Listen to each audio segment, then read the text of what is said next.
देखिए, मुझे लगता है कि भारतीय जनता पार्टी हमारे बारे में क्या कह रही है बहुत इंपॉर्टेंट नहीं है। बीजेपी तो हमेशा से, क्योंकि अपोजिशन पार्टी है, हमारे खिलाफ ही बोलेगी। कौन किसका रास्ता रोक रहा है बीजेपी को कहां से पता चल गया। दूसरी बात यह आती है कि जो पहला विषय था कि बैसाखियों पर, अरे वे बैसाखियों पर तो आज सरकार भी है, क्या सरकार बैसाखियों पर? लोकसभा चुनाव की जो सरगर्मियां थीं वो अब हो चुकी हैं समाप्त। अब केवल विश्लेषण ही बाकी है। अब जो तमाम नेतागण हैं, जो तमाम प्रवक्ता हैं, वो कि सिर्फ इस बात का विश्लेषण लगाने में जुटे हुए हैं, इस बात का आकलन लगाने में जुटे हुए हैं कि आखिर यह सरकार कब तक टिकती है। क्योंकि आपको पता है कि यह सरकार पूर्ण बहुमत से नहीं बनी हुई है, ये बैसाखियों के सहारे से बनी हुई है। अब वो बैसाखी कब हट जाएं, कब निकल जाएं, कब सहारा छोड़ दें, ये कोई समय ही बताएगा। ये तो फिलहाल आगे की बात है। लेकिन अभी जो चुनाव के दौरान जिन जिन मुद्दों पर चुनाव लड़ा गया, उन मुद्दों की बात करें तो इस डिबेट में हम आपको दिखाने वाले हैं। नहीं है। और बैसाखियों पर तो आप 38 पार्टियों का सब साथ मिलाकर सबको चुनाव लड़ रहे थे, तो क्या आप बैसाखियों पर थे? कोएलिशन में तमाम पार्टियां गई हैं, क्या मोदी जी कोएलिशन में नहीं है? मोदी जी तो इतने कमजोर हैं कि 2014 में 2-2 सीटों से लड़े थे। तो अब मैं कहना लगूं कि वो भगोड़े हो गए थे वडोदरा से। मुझे लगता है शब्दावली पर थोड़ा सा नियंत्रण रखना चाहिए। किसी सांसद के लिए, जीते हुए के लिए मूर्खता का शब्द इस्तेमाल करना शोभा नहीं देता है। वापस आता हूं, उन्होंने कहा सपनों में जी रहे। अरे भी सपनों में तो 10 साल तक पूरा देश जीता रहा और उसी का रिजल्ट आया कि जो जिस तरह से तमाम चीजों का दुरुपयोग करने के बाद भी आप बड़ी मुश्किल से सरकार बचा पाए हैं और उसमें भी तमाम चीजें आ रही हैं। सपनों में तो सपने तो आपने दिखाए थे 15 लाख से लेकर 100 स्मार्ट सिटी, बुलेट ट्रेन और 2 करोड़ रोजगार और किसान की आय दुगनी और पता नहीं कौन कौन से सपने दिखाए थे। लेकिन मैं भी और अंजना जी आप भी बनारस में रहे थे। बनारस की हालत ये थी कि शायद हमें भी अंदाजा नहीं था कि जनता इतनी नाराज है। जनता इतनी नाराज थी कि मुख्य मुद्दों पर, जिस भी मुद्दे पर जिस भी व्यक्ति से बात की उसी ने कहा मोदी जी ने कुछ नहीं कराया। यहां तक कि बनारसी लोग ये कह रहे थे कि 2 सांसद प्रतिनिधि 10 साल में आए, वो भी दोनों गुजरात से आए। एक ने तो पूरा भ्रष्टाचार फैलाया, तांडव किया, वहां पर जमीनों का अंबार लगा दिया गंगा के किनारे। और दूसरी बात उन्होंने कहा कि बनारसियों को तो इस लायक भी नहीं समझा कि बनारस हिंदू यूनिवर्सिटी में वाइस चांसलर रख लें। वहां बनारस, तुम्हें शर्म है? कुछ शर्म आया है? हिंदू यूनिवर्सिटी में मेडिकल हॉस्पिटल में कितने दिनों से हड़तालें चल रही हैं। जो हड़ताल का पक्ष भी रखता है, विरोध भी करता है, सबको नोटिस चले जाते हैं। यहां तक कि वहां पर विकास के नाम पर केवल और केवल कुछ मंदिर तोड़े गए और उन मंदिरों के तोड़ने के साथ साथ वो जितने पुजारी थे आज तक भी नाराज हैं। कहते थे हम क्योटो बना देंगे। हालत यह है कि क्योटो बनाने के चक्कर में वो टोटो सिटी बना दी इन्होंने। वहां यही नहीं, अभी और सुनिए। वहां पर आप जाइए, किसी भी गली में, मोहल्ले में आपको 2 किलोमीटर चलना है, 2-2 घंटे लगते हैं। तो जो जड़ मूल समस्याएं थी बनारस की, एक प्रधानमंत्री लेवल के कद के व्यक्ति ने जब वहां पर नुमाइंदगी की 10 साल तक, तो वहां पर कुछ नहीं हुआ। यहां तक कि वो जो खजूर के पेड़ थे वो भी गुजरात से लाकर लगा दिए इन्होंने। वहां की जो मूल जो वनस्पति थी उसका भी इन्होंने पूरी तरह से उसको विनाश करने का काम किया।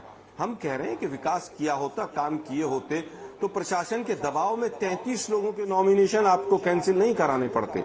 श्याम रंगीला जैसा एक व्यक्ति जो केवल मिमिक्री करता है, हंसी मजाक करता है, उसके ऊपर उसको वहां पर नॉमिनेशन नहीं भरने दिया गया। और हमारे यहाँ ऐसा ही होता है।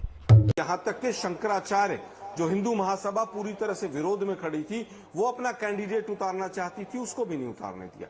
तो प्रशासन का, धन बल का, हर तरह का दुरुपयोग हुआ। अन्यथा मोदी जी का जिस तरह का वहां पर ग्राफ था और जिस तरह का वहां पर लोगों की जनभावना थी, मैं समझता हूं कि अगर समय रहते वहां पर कोई भी मजबूत कैंडिडेट होता, वो ही मोदी जी को हरा देता। प्रियंका जी तो कम से कम 3 से 4 लाख वोटों से हराती उनको।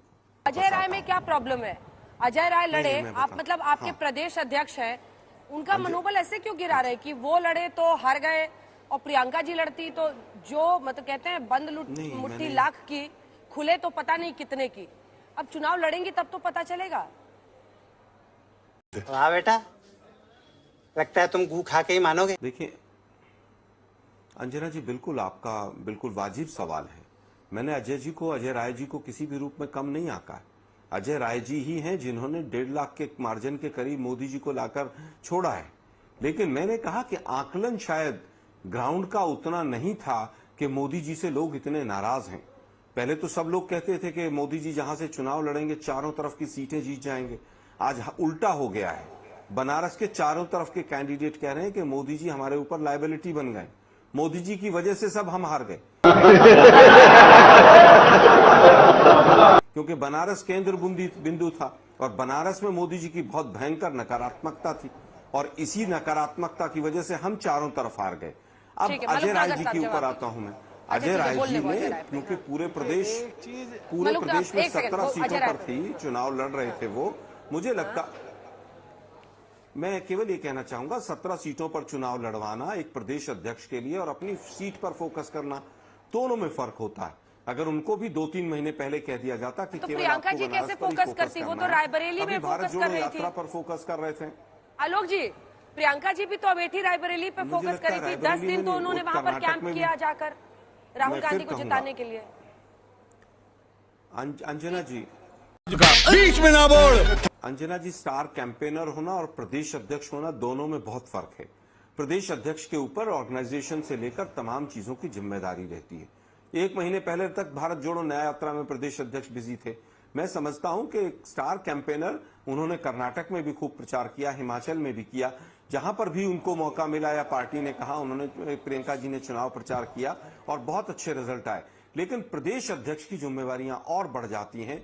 फिर भी मैं कहूंगा कि अजय राय जी को 3 महीने 4 महीने पहले फ्री हैंड देके और लड़ाया जाता तो मोदी जी को वो भी निपटा देते। आशुतोष जी, हिम्मत तो ना अखिलेश यादव कर पाए, ना राहुल गांधी कर पाए, ना प्रियंका गांधी कर पाई कि जाकर पीएम के खिलाफ लड़े। अब हार जीत जब जनता ने तय कर दिया, उसके बाद आकर कहना कि हम ये कर देते और वो लड़ जाती तो हरा देते, पहले हिम्मत करते ना। अब बात की बात तो फिर हवा हवाई हो गई। चुप हो जा, 7वीं फेल, चुप हो जा।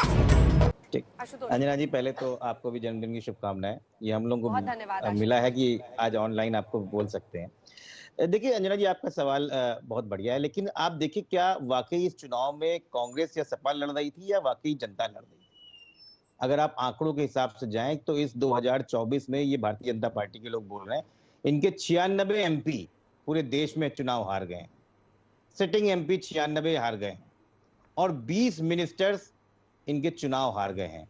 लेकिन ठीक है, आपको सरकार बनाने का मौका मिला है, वो एक अलग बात है, लेकिन जनता ने अपना जनादेश इसी हिसाब से दिया। अब 2014, 2019 और 2024 खाली बनारस देख लीजिए। 2014 में माननीय प्रधानमंत्री जी आए थे 56% वोट लेके, 19 में ग्राफ बढ़ा के वो 63% गए। लेकिन फिर ऐसा क्या हुआ, 2024 में वो 56 से बिगड़ के 54 में आ गए। उस समय ये बोला जा रहा था काशी इसलिए चुना गया कि आसपास के उत्तर प्रदेश और बिहार पूरा उससे इफेक्ट होगा और हम सब जीत जाएंगे।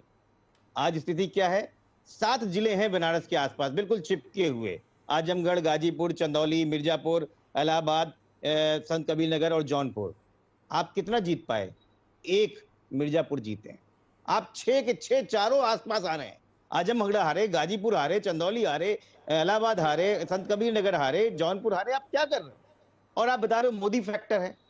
मैं आपको बताऊं 5 विधानसभाएं हैं, उसमें से एक ऐसी विधानसभा है वाराणसी साउथ दक्षिण, उसी बनारस दक्षिण में काशी विश्वनाथ धाम बनाया गया, उसी बनारस दक्षिण में नमो घाट बनाया गया, उसी में स्मार्ट एरिया पक्का महाल बनाया गया। स्थिति यह है कि 1 लाख वोट भी मोदी जी को वहां से उस विधानसभा से नहीं मिल पाए।